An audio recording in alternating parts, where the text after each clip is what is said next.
தொடங்குவோம்டா. நம்ம பாட்டன் சொல்றான்ல, தமிழன் பெருமைக்குரியவன், தமிழ் பெருங்குடியில் பிறந்ததாலேயே தமிழன் பெருமைக்குரியவன். யார் சொல்றா? நமது புரட்சி பாவலன் கனக சுப்புரத்தினம் பாடுறான். பெருமைக்குரியவன் தான் நான். பிச்சைக்கார பயிலு எங்களை அரிசிக்கும் சோத்துக்கும் கையேந்த விட்டு ஈனப்பயில்களா. உலகத்துக்கு சோறு போட்டவன். பகவத்கீதை எனது வேதம்ன்றான். பாரத போர் நடக்கும் போது கிருஷ்ண பரமாத்மா அர்ஜுனனுக்கு போதிச்ச அந்த 16 நாள் சண்டையில் போதிச்ச உபதேசம் தான் கீதா உபதேசம். அதான் பகவத்கீதைன்றான். நீ போர் போட்ட போது என் பாட்டன் போர்ல காயம்பட்டவனுக்கும் மக்களுக்கும் சோறு போட்டான்டா. வண்டி வண்டியா சோறாக்கி கொண்டு போட்டான். பெருஞ்சோற்று உதயன் இளஞ்சேரலாதன் அவன் பேரு. சங்க இலக்கியத்துல சான்று இருக்கு. இந்த அறிவார்ந்த பெருமக்கள் இருக்காங்க. அப்ப இன்னைக்கு பகவத்கீதை எனக்கு வேதம். அப்ப நீ போர் போட்ட போது சோறு போட்டானே என் பாட்டனுக்கு, அப்ப அது எதிரா வேதம் அவனுக்கு? நிறுவனம்டா. நாங்க நிறுவனம். தமிழ் பெருங்குடி மக்கள் தமிழ் தேசியத்தின் மறைநூல் திருக்குறள் என்று நிறுவனம்.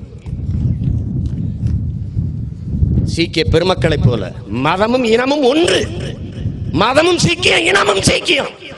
தமிழர்கள் நாங்கள் சொல்றோம், எங்கள் மதமும் தமிழம், இனமும் தமிழம். நாங்கள் அப்படியே நிறுவுறோம்.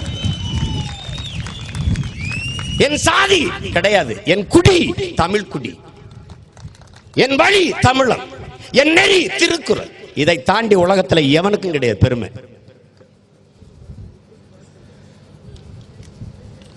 தெய்வங்கள் மூத்தோர். பெரியவர் வர்றாங்க, எந்திரிச்சு கும்பிடுறோம். பெரியப்பா வரும்போது வாங்க பெரியப்பா. அடுத்து 10 மாசத்துல இறந்துடுறாங்க, வீட்டில் படமா வச்சு கும்பிடுறோம். இது நமது மரபுடா. ஒருத்தன் என்ன கேட்குறான், என்ன சார் திடீர்னு ஆன்மீகத்துக்கு போயிட்டிய? என்னடா ஆன்மீகம்?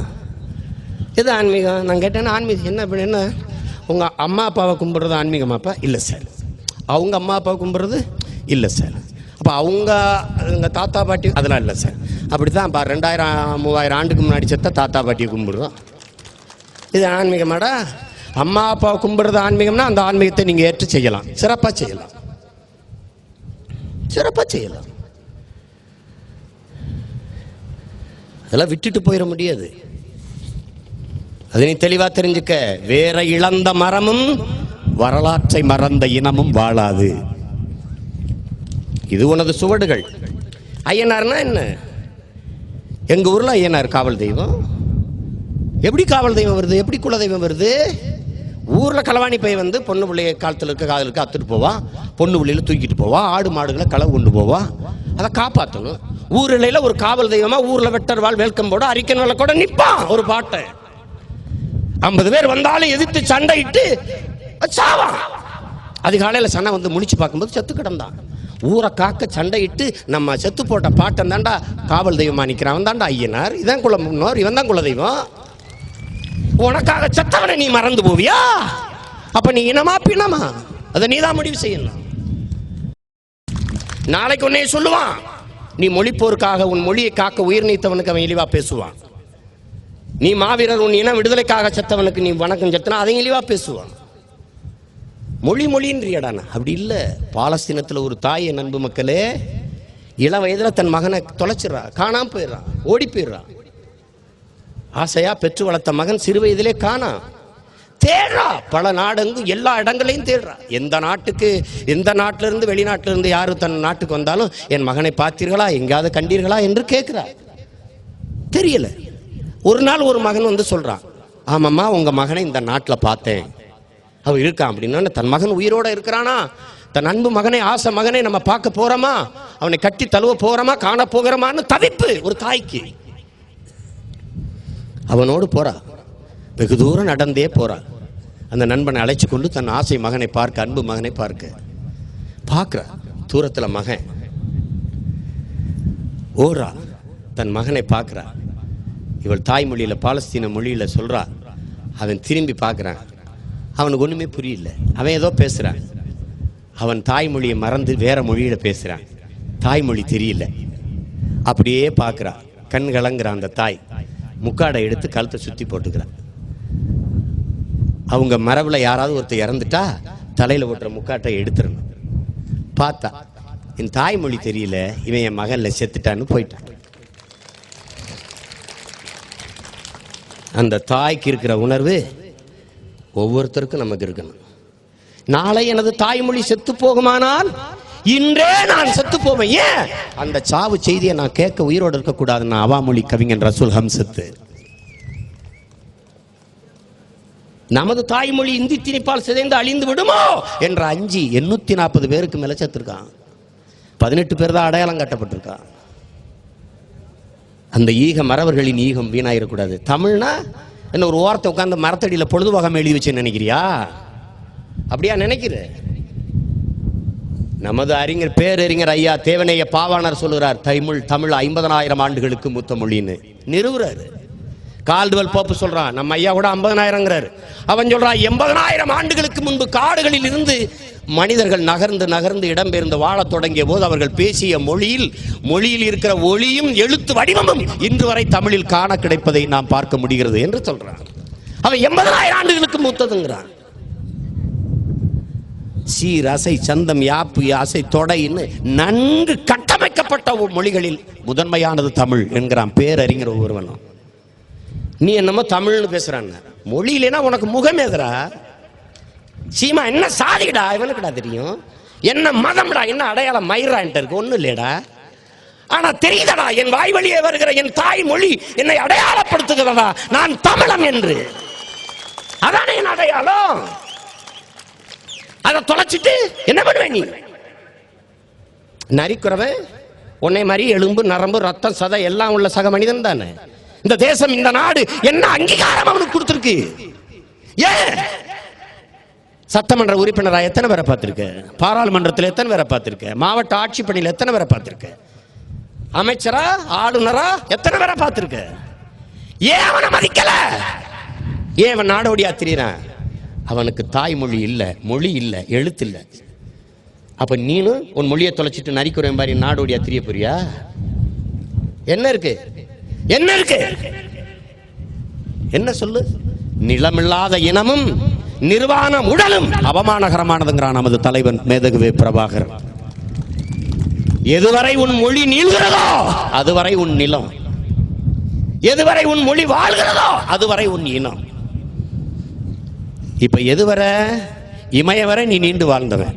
ஐயா இமயவன் சொன்னாங்களே, உலகத்தின் மிகப்பெரிய ஆதிக்கத்தை நிறுவிய உன் அருமை பெரும்பாட்டன் அருண்மொழி சோழனும் அவன் அன்பு மகன் அரசேந்திர சோழன். இன்னைக்கு தானடா கப்பல் வெறும் மலை பலகையில செஞ்ச நாவாயில யானை, குதிரை நம்ம படை இல்லை, யானை தான் நமது படை. யானையை கட்டி ஆயிரக்கணக்கில் ஏற்றி கொண்டு போய் பல நிலப்பரப்புகளை வென்று பெருமை நாட்டிய பெருமக்களின் பிள்ளைகள் நம்ம. நீ அற்ப கேடு கட்ட எம்எல்ஏ சீட்டுக்கு, மந்திரி சீட்டுக்கு, எம்பி சீட்டுக்கு கண்ட கண்ட நாய்கள் காலில் விழுந்து தொடப்பக்கட்டை திருப்பி போட்ட மாதிரி மீசையை வச்சுக்கிட்டு குப்பரை விழுந்து, நீயாடா தன்மானத்துக்கு இயக்கம் கண்டவன், நீயாடா சுயமரியாதைக்கு கட்சி கண்டவன். இந்த கேவலம், இது ஒரு கேடு கட்ட பிழைப்பு. இது உனது நிலமடா, உனது நாடு. உனக்கு இல்லாத உரிமை இங்க எவனுக்கு உண்டு சொல்லு?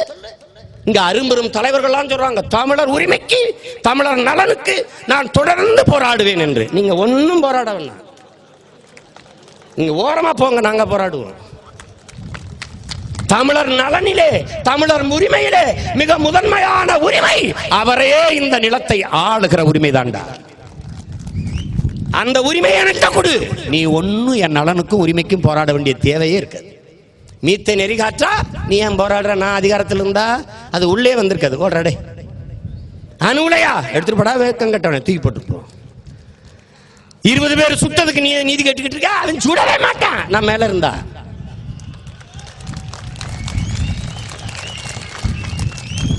சுட முடியாது. அவனுக்கு தெரியும் வெறும் காட்டான் ஒருத்தன் மேல உட்கார்ந்துருக்கான்னு. நான் என் தலைவனை போல இல்ல, அவரை போல அறம் சார்ந்து நிக்கணும்னு நினைக்கிற மகன். ஆனா அவரை போற அநியாயத்துக்கு நல்லவன் நான் ஒண்ணு இல்லை. நான் கண்டவரை என் தலைவன்ட்ட எந்த குறையும் யாரும் சொல்ல முடியல. கருணா கூட பேட்டியில சொல்றான் அவர் ரொம்ப நல்லவர்ன்றான். அதான்டா எல்லாருக்கும் தெரியுமேடா, எல்லாருக்கும் தெரியுமே. கருணா கூட குறை சொல்லல. நான் ஒரு குறை சொல்றேன் என் தலைவன்ட்ட. அவரிடத்தில் நான் கண்ட குறை, அவன் அநியாயத்துக்கு நல்லவன், ரொம்ப நல்லவர். அதுதான் அவருக்கு பிரச்சனை. நான் அவ்வளவு நல்லவன் இல்லை, நான் அவ்வளவு நல்லவன் இல்லை. வெட்டுனா நானும் வெட்டுவேன்.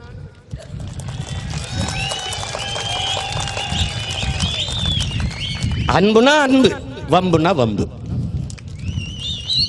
நீனும் வாங்கன்னா நானும் வாங்கம்பேன், நீ வாடான்னா நான் வேற மாதிரி சொல்லுவேன். அதுதான் என்னுடைய தத்துவம். என் தலைவன் தான் சொல்றாரு, எங்க மூத்தவருக்கு தெரியும், கொல்பவன் வெல்வான், வலிமை உள்ளவன் எவனோ அவனே வெல்வான். அதுதான் இங்க இருக்கிறது. எந்த சாமிடா எங்க சாமி வெறுங்கையோட நிக்குது? எதுவும் பூ பொட்டு இதை வச்சுக்கிட்டு இருக்குதாடா? பூரா 10 கையை கொடுத்தாலும் அத்தனையும் ஆயுதம் தான் கொடுத்துருக்கான். அப்படி நீ ஆயுத ஒழிப்பு சட்டம்ல எங்க ஐயனாரு, எங்க சோனையா, சொல்ல மாட்டேன், இந்த மாதிரி எங்க இதில் போய் பேச்சு பூராத்தையும் தான் வந்தோம். எங்க பாட்டி வெட்டுடையா இவங்களை தான் இவளுக்கு உள்ள போடணும். இந்த மாதிரி எங்க பாட்டை வேலை வச்சுட்டு இருக்கேன். எப்படி இருக்குது? எந்த சாமி? நாங்க வீர பரம்பரை.